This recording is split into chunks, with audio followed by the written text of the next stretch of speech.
it's me, Marita, with another video. Now, I got 2 requests for the same topic in 1 week, so that let me know I need to go ahead and get this out. I am doing a video on transitioning from relaxed hair to natural hair. If you are not subscribed to my channel, please take this time to subscribe. If you see that notification bell, make sure you press it so that you're notified every time that I upload a new video, and enjoy.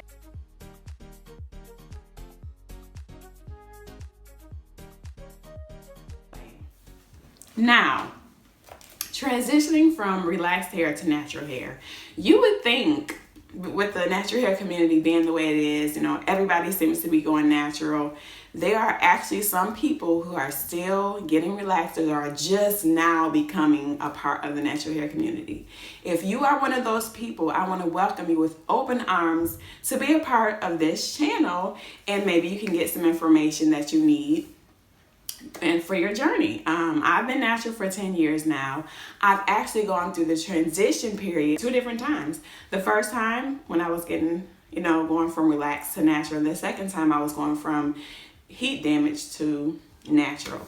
So both times I went on and I did a transition period. So what the transition period is all about is that you have 2 different textures of hair. You have the new growth and you have the relaxed hair. It's a process. You have to wait until that new growth comes out and then natural hair slowly gets either clipped off or falls off or however you do it. But typically people just clip their ends and then eventually the relaxed hair is gone. But in that process of time, you need to take care of your hair. Both types of hair. Continue to wash your hair, deep condition your hair, moisturize, oil. All those things are still needed for your hair to be as strong and as healthy as possible.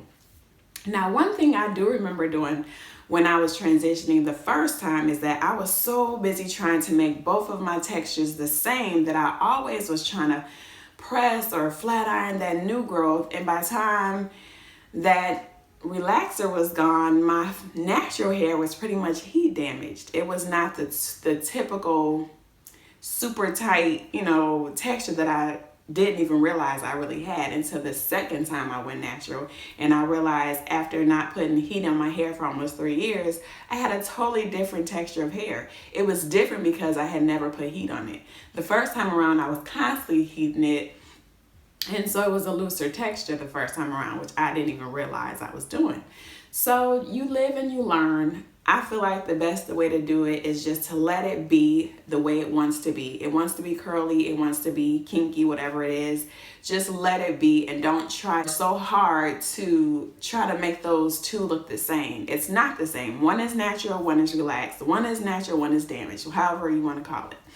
So the best thing to do to get those 2 textures to blend, the most natural way is to wear twist outs. You could twist your hair, and even though your hair is relaxed on the ends, you can still twist it.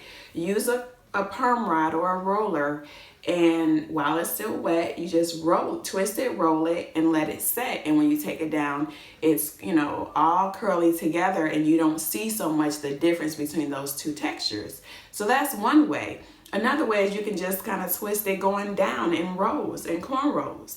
Take those twists down after it's dry, and you just have a crinkle hairstyle. So those are things you can do while you're transitioning, and your hair can still look nice. You still can have a decent head of hair or a nice hairstyle in the process of transitioning. A lot of people just get braids or wear wigs and things like that while they're in their transition period. But there's a lot of different things that you can do to help during that period to get through it, because it is difficult dealing with 2 textures of hair.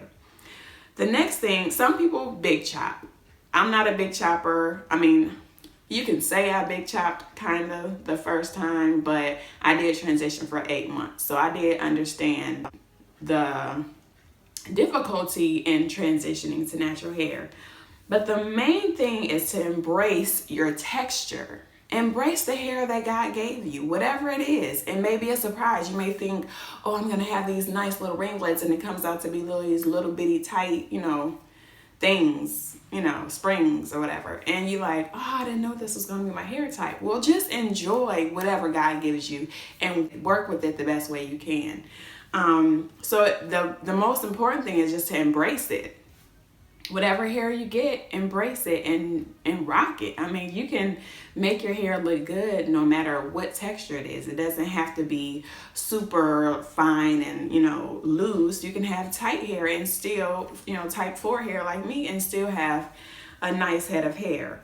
And just begin your new journey. Once you, go through the process of getting that hair healthy and taking care of it, doing your leave-in conditioners, doing your detanglers, or if that's what you use, or your moisturizers. Remember that first ingredient for moisturizer is water. It doesn't matter the product. Some people are like, show me what. You can use any product as long as you are using the right technique. It doesn't really matter the product. Some products, yes, work a lot better than others. Depending on what the ingredients are, you might want to go as natural as possible so that you can get the best results. But it's not so much about the product. It's more about your technique, how you take care of your hair. You can use, some people don't even use products. They use nothing but just water and oil or whatever, and they have a head full of hair. So it's not so much about the products. It's more so about how well you keep your scalp clean, keep your scalp moisturized, keep your hair moisturized, and just take the best care of it as possible. So there's another thing that I want to say is that you need to embrace your new you, embrace your hair, and don't compare. Don't compare your hair to other people. Just let your hair be what it is. It's yours. Enjoy it. I used to always look at other people like, oh, I cannot wait till my hair looks like that. And even when it got that length, it didn't look like that. And I'm like, why don't my hair look like her hair? Well, because it's not hers, it's mine. So enjoy your own hair. Embrace your own hair. Don't compare yourself to other people.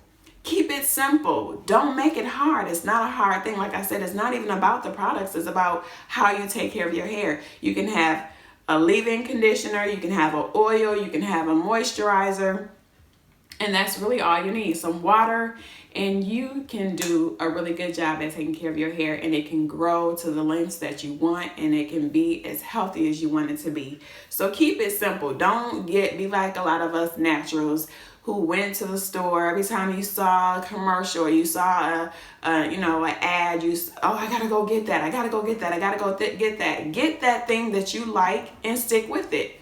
Don't every time you see something jump on the bandwagon. Just get what works for you and stick with it. Keep it simple. Don't make this thing difficult. It does not have to be hard. Okay?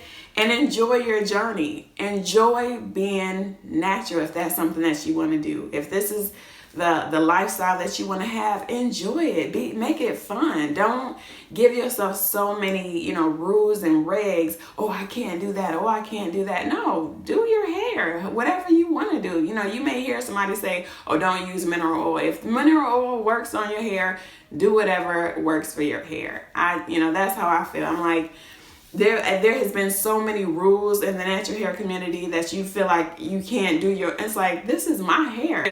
Who is out there to tell me what I can do to my own hair? It's mine. I can do whatever I want to do. If it falls out, it's my fault. Whatever. But enjoy it. Make sure that you have a wide tooth comb. A lot of people trying to use their same little thin combs that they use with their relaxed hair. When you have natural hair, you need to use a wide tooth comb so that you can really get through those kinks, and that will help out so much. Maybe a Denman brush. If you go to the beauty supply store, find you a Denman brush. That was some of the tools that I got in the beginning, and they really helped me on my journey. Find you a good leave-in conditioner.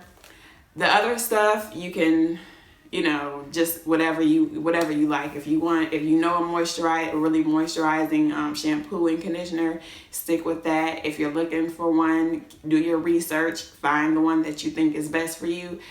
Yes, the natural stuff is like, the best way to go. But if you can find the cheap stuff that works, Aussie Moist, the best conditioner for like $3 or $4 that I've ever used. It has so much slip. So It's not about the product. It's more about how you take care of your hair.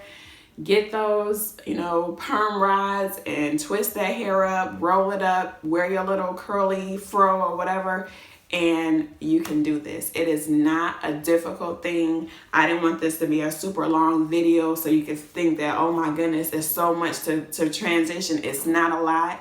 Just enjoy the journey. Do it. It's the best decision I've ever made for my hair, because I didn't go natural because my hair was so damaged and it's falling out. I went natural because I just wanted to do something different. I was 29 years old. I was about to turn 30. I wanted to do something different, so I started transitioning. And by the time I turned 30, my hair was all natural. So it's fun. I enjoy it. It's a passion for me. So if you enjoyed this video, please give it a thumbs up. If you're not subscribed, make sure you subscribe. And I will see you in another video.